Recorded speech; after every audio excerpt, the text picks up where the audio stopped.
Yan po ay palakpakan po natin ang ating Panginoon. Hallelujah. Tayo po, makakaupo na po tayo.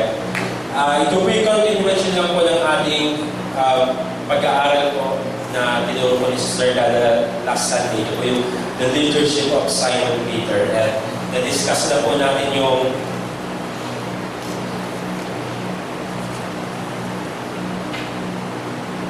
about tungkol po doon sa leader in training, yung to submit authority, to serve, to die with Christ. At ang second topic po ay the call.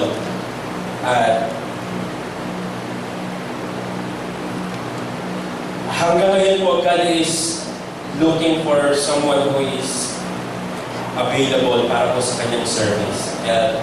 He still looks sa individual sa bawat isa po sa atin na kagaya ni Peter na handang maghandog, mag-share ng salita ng Panginoon, to walk alone, to even die para sa Kanya kung maaari. Ang gusto po ng Panginoon, yung availability po ng bawat isa. Hindi po yung talent natin, hindi po yung skills ng Panginoon ang hinahanap ng Panginoon sa atin, kundi yung availability natin at yung willingness natin na tanggapin yung tawag ng ating Panginoon. Si Peter po, bago po siya maging apostle, siya po ay isang fisherman. At yung sabi nga po sa kanya, nung tinawag po siya mula doon, tinatanong siya, tatanggapin mo yung pagbabahagi ng salita ng Panginoon doon sa malayong lugar, wala kang kakainin, samantalang dito ay maraming pagkain. Subalit, tinanggap ni Peter yung tawag ng Panginoon para mag-share at magbahagi ng salita ng Panginoon. Nandun po yung availability ni Peter at yung willingness niya para para sa ministry ng ating Panginoon. At ang subtopic po ay yung freedom flock. Ang sabi nga po sa 1 Peter chapter 5 verse 2, be shepherds of God's flock that is under your care. At everyone, ang bawat isa po na tinawag ng Panginoon ay kailangan po niyang, meron po siyang task na kailangan gawin. Hindi lang po siya makikinig, kundi siya po yung mismong magbabahagi at magpapakain po o mag-share ng good news ng gospel doon po sa mga kaluluwa na handang tumanggap at handang maligtas. Hallelujah. At dahil nga po dito, ito po yung naging, yung key, yung naging drive ni Peter para po i-share yung salita ng Panginoon. At nawa, hindi lang po basta mga pastor, mga teachers, yung kailangan mag-share ng salita ng Panginoon, kundi ang bawat isa sa atin. Hindi man po tayo nandun sa ministry, but since tayo po itinawag ng ating Panginoon, marapat-dapat lang din po tayo mag-share ng salita ng Panginoon. Hindi lang po tayo every Sunday, every Wednesday, and every Friday, nakikinig po tayo. But during the days po, meron po tayong time. Dapat yung availability natin na makinig, kailangan may willingness din tayo i-share yung salita ng ating Panginoon. And ang second po ay to walk alone. The Lord save us individually. Maaari pong may ginamit ang Panginoon na tao para ikaw ay maligtas, makapakinig. Subalit, yung ating pong kaligtasan ay tayo lang din po ang makakagawa nito. Kung gusto mong maligtas, kailangan mong magpabautismo, magsisi at makatanggap ng banal na Espiritu ng ating Panginoon. At siyempre po, kailangan natin ipabuhay na may kabanalan ng natin ang ating paglakad sa ating Panginoon. At He commissions us individually. Maaari pong sa bawat isa sa atin ay may iba't ibang way kung paano tayo tatawagin ng Panginoon, kung paano tayo tatayo, kung paano tayo magiging part ng ministry niya. Subalit, yung commission po niya sa bawat isa sa atin ay nag-iisa pa rin po. Kailangan pa rin natin laging ibahagi yung salita ng ating Panginoon. He speaks and directs us individually. Maaari po yung sa iba, mas madali yung pagkakatawag at yung madali yung kanyang pagtanggap. Maaari yung iba naman ay siya lang sa pamilya niya yung tinawag at yung iba naman ay hindi.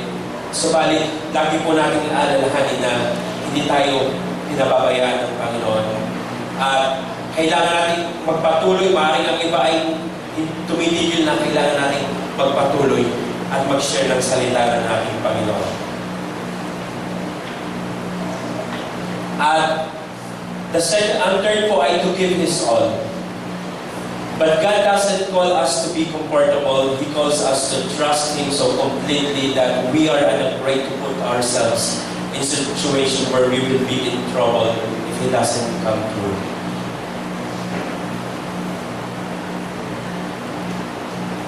Sabi nga po sa John chapter 15 verse 20, "Remember the word that I said unto you, the servant is not greater than his Lord. If they have persecuted me, they will also be persecute you." At even po na yung extreme persecution po that time, nung sa New Testament church po, during the Acts church po, marami pong persecution, maraming troubles na nangyayari sa mga apostles. Subalit po yung trust nila sa Panginoon, ibinigay nila yung lahat.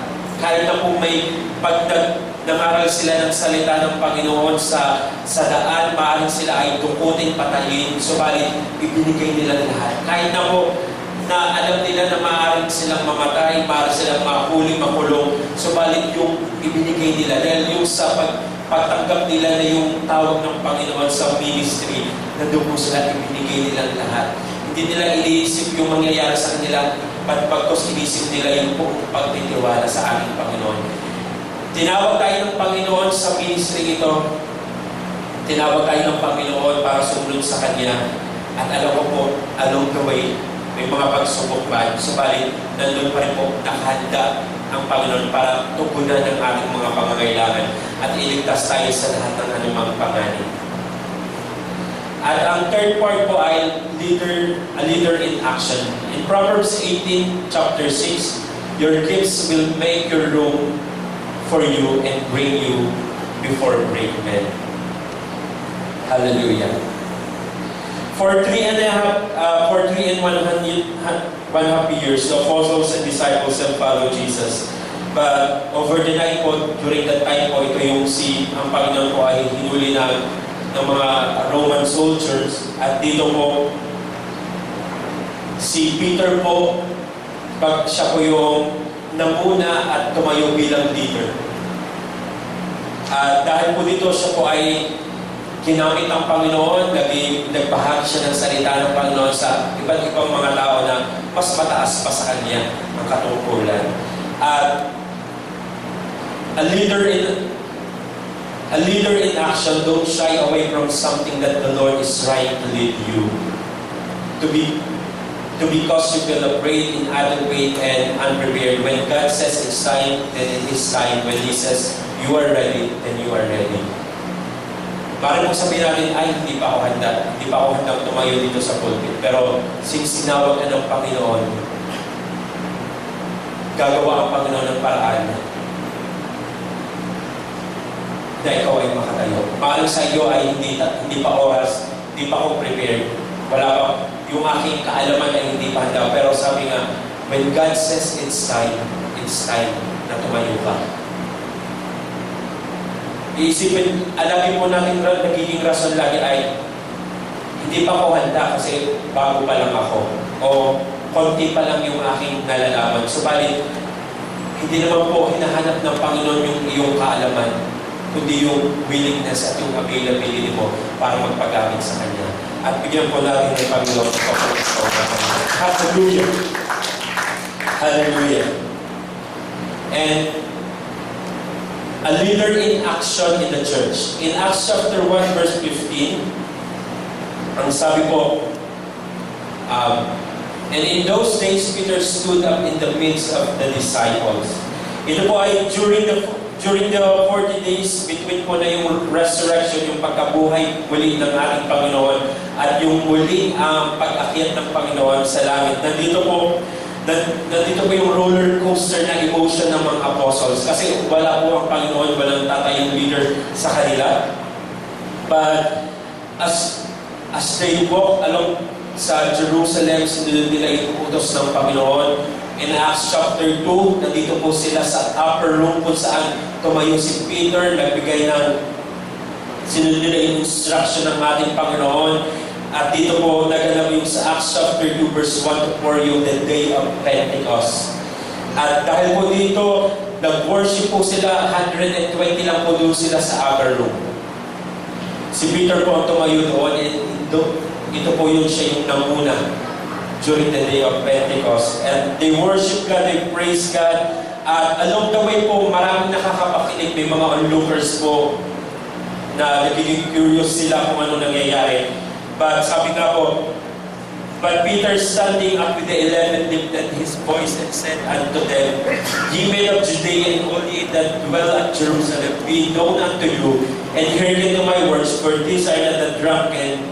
Sabi po, hindi daw po ito yung mga lasing, kundi ito daw po ay yung outpouring ng salita ng ating Panginoon, yung pagtanggap nila ng banal na Espiritu ng Panginoon. At dahil po dito, inopen ni Peter yung pintuan, the door of salvation, at nangaral po siya. Ayun po yung kauna yun po yung first sermon na nangyari during sa Acts Church o yung sa New Testament Church. And in Acts chapter 2 verse 41, ang sabi po, then they that gladly receive His word, ito po yung kanilang tinanggap po ng salita ng Panginoon, they were baptized. At in the same day po, bukod po doon sa 120 na nasa upper room, pero kung 3,000 men, 3,000 souls po ang tumanggap at naka-receive ng banal na Espiritu ng Panginoon. Bigyan po natin ng papuri ang ating Panginoon. Hallelujah! Hallelujah! Hindi po niya alam na ni Peter na siya yung magiging leader. Dahil siya itinawag tumayo. Nanguna doon during the day of Pentecost, nagkaroon ng first sermon at na doon nagkaroon ng nadagdagan ng 3,000 souls. And a leader in action when review. A man must be big enough to admit his mistakes, smart enough to profit from them, and strong enough to correct them. Sabi nga po, ito po, during that time, si Peter po ay, siya na po yung parang tumatayong leader this time. At si Paul po ay, parang po newcomer pa lang siya. Yung, kumbaga po, late siyang dumating doon sa apostleship o doon sa discipleship ng ating Panginoon. And in Galatians chapter 2 verse 11, ito po yung, in Antioch, Peter had shared meals with the Gentiles and other Jews, na sumunod po sa kanyang example. At soon na po, dumating po si James, nandito po na, may kasama po siyang mga Hudyo na galing sa Jerusalem. At ang ginawa po ni Peter, iniwan niya po yung mga Hudyo niyang mga kaibigan. Dahil natatakot po siya na, ay, sumusunod ka na doon sa yung mga norms o yung mga ginagawa ng mga hindi, kaya po siya umalis. At ang sinamahan po niya ay yung mga Hudyo. At sabi po ni Paul sa Galatians chapter 11 verse 14, but when I say that they walk not uprightly according to the truth of the gospel, I said unto Peter before them all, if thou being Jew livest after the manner of the Gentiles and not as the Jew, why compellest thou the Gentiles to live as to do the Jews? Sabi po niya, i-rebuke po ni Paul si Peter. Bakit daw po pipilitin, bakit po ikaw daw po ay isang Hudyo na ikaw daw po Hudyo ay mamumuhay ka ng sa pamamaraan ng mga Hintil at yung mga at pipilitin mo namang mabuhay ang mga Hintil na nagaya ng mga Hudyo. Doon po nakatanggap ng review si Peter. Sabalit po, ano po yung naging reaction ni Peter? Wala, hindi po siya nag-reaction. Hindi po siya nag-retaliate, hindi po siya nag-rebuttal doon sa issue na sinabi ni Peter. Hindi ni Paul, bagos po, tinanggap niya po itong mabuti. Sabi nga po, ang true leader daw po ay true leaders not only lead but exercise grace when they are corrected. Dapat nandun po yung pakikinig. Yung pakikinig at pagtanggap na ikay nagkamali. At smart enough na gamitin yung pagkakamaling iyon para kalakasan para ma-correct mo yung iyong mga pagkakamali. Hallelujah. In facing death, sabi po sa chapter 21 verse 18 to 19, mostly assured I say to you, when you were younger, you girded yourself and walked where you wish, but when you are old, you will stretch out your hands, and another will greet you and carry you where you do not wish. Verse 19, this is spoke signifying what that he would glorify God when he had spoken this, and he said to him, follow me. Kahit na po si Peter po during that time ay haharap doon sa kamatayan. Subalit po, kahit na po yung may kabigatan siya na yung threat na siya ay mamamatay. Subalit, tumayo pa rin po siya sa church para dahil during that time po, na-infiltrate po ang church ng mga false teachers at false teaching. Tumayo po siya doon, kahit na maaari siyang mamatay kung siya ay magiging against doon. Subalit, siya po ay nanatiling matatag doon sa pananampalataya na mayroon siya. And apparently, Peter spent po yung kanyang last 15 years po ng kanyang buhay doon sa mission field. At according to Lactantius, Peter while in Rome, siya po ay na-aresto inaresto po siya during the persecution by Nero around the time. At dahil po dito, si Paul po during that time ay nasa Roma. Si Paul po ay sa Roman citizen. Si Peter po ay Hudyo. Dahil po sila po ay parehas na nakulong na humaharap doon sa kamatayan during that time.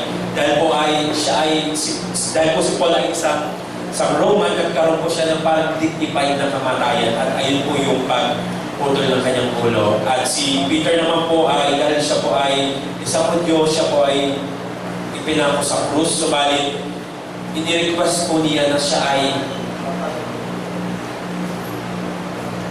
ipapako sa krus ng pabaliktad. Dahil sabi niya po, hindi daw po siya worthy para doon sa ganong crucifixion. But, kahit ano po mangyari sa ating buhay, kahit na may pagsubok, kahit na may tayong nararamdaman, huwag po tayong matatakot na tumayo at magbahagi ng salita ng Panginoon. Hallelujah. Nawa po, kahit na po nandun siya humaharap sa kamatayan, nandun pa rin po yung willingness niya para sa tawag ng ating Panginoon. Nawa po, yung ministry, yung pagkakatawag sa buhay ni Peter, nawa sundan po namin ito. Maging leader tayo, maging example tayo, sundan natin yung yapak na kanyang ginawa. Hallelujah. Tayo pong lahat ay tatayo at pupurihin po natin ang ating Panginoon. Hallelujah! Hallelujah, Jesus! Hallelujah! Hallelujah! Hallelujah! Hallelujah! Hallelujah! Nawa po sa next Sunday, tayo po ay kumatin po muli ng Sunday School. Dito po ang sunod pong topic ay The Kingdom Loyalty of Matthew.